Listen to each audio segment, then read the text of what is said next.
Assalamualaikum warahmatullahi wabarakatuh. Alhamdulillah hamdan katsiran tayyiban mubarakan fih. Rabbana lakal hamdu kama yanbaghi li jalali wajhika wa 'azimi sultanik. Allahumma salli wa sallim ala nabiyyina Muhammad wa ala alihi wa ashabihi ajma'in. Amma ba'd. Saudara-saudariku, uhibbukum fillah. Apa yang harus dilakukan orang yang sedang sakit? Sebagai hamba Allah yang lemah, pasti setiap jiwa pernah merasa sakit, dan bahkan ada yang sakitnya terus-menerus dan tidak sembuh-sembuh. Padahal sudah berobat kemana-mana. Di saat seseorang sakit, melakukan hal-hal berikut ini supaya mendapat kebaikan dari Allah Ta'ala. Pertama, menerima qada dan qadar Allah, sabar dan berprasangka baik kepadanya. Orang sakit kemudian bersabar akan mendapatkan bahwa Allah memuji dan menyanjungnya. Allah Ta'ala berfirman, "Was-sabirina fil ba'sa'i wad-dharra wa hinal ba's, ulaika alladzina shadaqu wa ulaika humul muttaqun."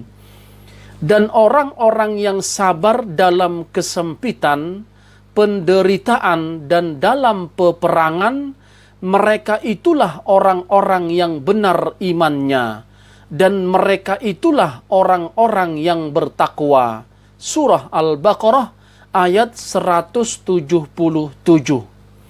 Dan diriwayatkan dari Ummul Ala, dia berkata, "Adani Rasulullah sallallahu alaihi wasallam wa ana maridah.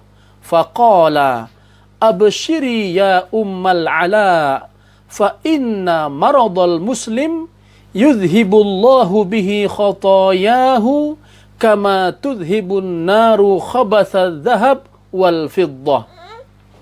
Rasulullah sallallahu alaihi wasallam menjengukku tatkala aku sedang sakit.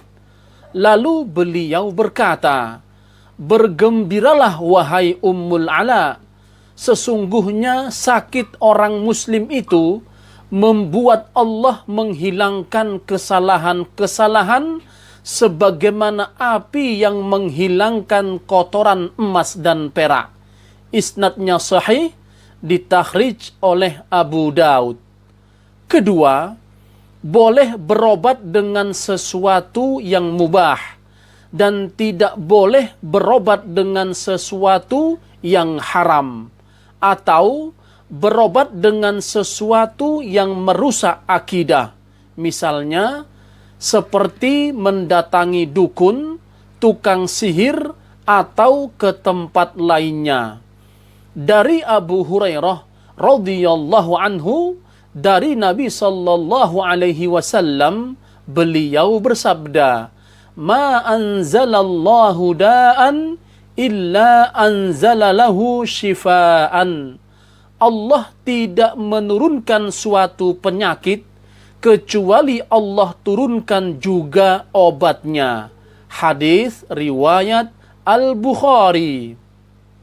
Dan beliau sallallahu alaihi wasallam juga bersabda, "Innallaha khalaqad da'a wad dawa'a fatadawau wala tadawau biharam."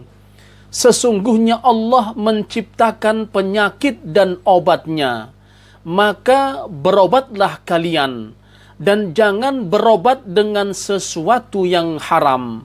Dikeluarkan Al-Haythami di dalam kitab Majma'uz Zawaid. Ketiga, apabila sakitnya bertambah parah, maka tidak boleh mengharapkan kematian. Rasulullah sallallahu alaihi wasallam bersabda, "La yatamanna ahadukum al-mauta wa la yad'u bihi min qabli ay ya'tiyahu innahu idza mata ahadukum inqata'a 'amaluhu wa innahu la yazidul mu'min umruhu illa khaira. Janganlah salah seorang di antara kalian mengharapkan kematian, dan janganlah meminta kematian sebelum datang waktunya. Apabila seorang di antara kalian meninggal, maka terputus amalnya, dan umur seorang mukmin tidak akan menambah baginya kecuali kebaikan. Hadis riwayat Muslim. Keempat, orang yang semakin parah sakitnya hendaknya berada di antara khauf atau rasa takut dan roja, berharap kepada Allah Subhanahu wa taala. Diriwayatkan dari Anas radhiyallahu anhu bahwasanya Rasulullah sallallahu alaihi wasallam mendatangi seorang pemuda yang dalam keadaan sakaratul maut. Kemudian beliau bertanya, "Bagaimana engkau menjumpai dirimu?" Dia menjawab, "Wahai Rasulullah, demi Allah, aku hanya berharap kepada Allah ampunan dan aku takut akan dosa-dosaku."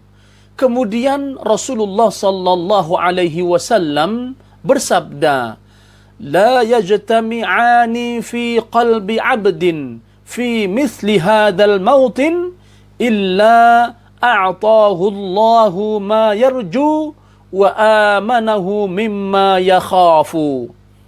Tidaklah berkumpul dua hal ini, yaitu rasa takut dan berharap di dalam hati seseorang dalam kondisi seperti ini, kecuali pasti Allah akan berikan dari harapannya dan Allah berikan rasa aman dari ketakutannya. Hadis sahih riwayat At-Tirmidzi. Kelima, dalam keadaan sakit wajib baginya untuk mengembalikan amanat hak dan harta titipan orang lain, atau dia juga meminta haknya dari orang lain. Kalau tidak memungkinkan, hendaknya memberikan wasiat untuk dilunasi utangnya atau dibayarkan kafarat atau zakatnya. Perhatikanlah perintah Allah Subhanahu wa taala dalam menunaikan amanat. Innallaha ya'murukum an tu'addul amanati ila ahliha. Sesungguhnya Allah menyuruh kamu menyampaikan amanat kepada yang berhak menerimanya. Surah An-Nisa ayat 58. Orang yang sedang sakit harus jujur atas perbuatan yang pernah dilakukannya, menepati janji yang sempat terabaikan, dan menyampaikan amanat kepada yang berhak menerimanya. Diriwayatkan dari Abu Hurairah radhiyallahu anhu, Nabi sallallahu alaihi wasallam bersabda, "Ayatul munafiq thalathun, idza haddatsa kadzaba, wa idza wa'ada akhlafa, wa idza tumina khana."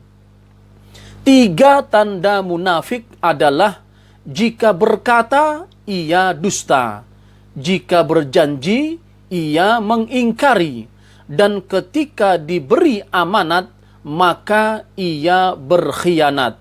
Hadis riwayat Al-Bukhari dan Muslim. Keenam, hendaknya bersegera membuat wasiat sebelum datang tanda-tanda kematian. Rasulullah sallallahu alaihi wasallam bersabda, "Ma haqqu mri'in muslimin lahu syai'un yusi fihi yabitu lailataini illa wa wasiyatuhu maktubatun indahu." Tidak sepatutnya bagi seorang muslim yang masih memiliki sesuatu yang akan diwasiatkan untuk tidur 2 malam kecuali wasiatnya sudah tertulis di dekatnya. Hadis riwayat Al-Bukhari. Apabila hendak berwasiat dari hartanya, maka tidak boleh berwasiat lebih banyak dari 1/3 hartanya, dan tidak boleh diwasiatkan kepada ahli waris.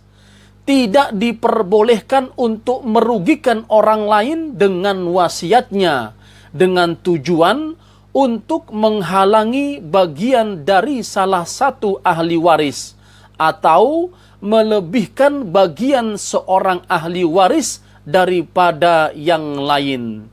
Wallahu alam.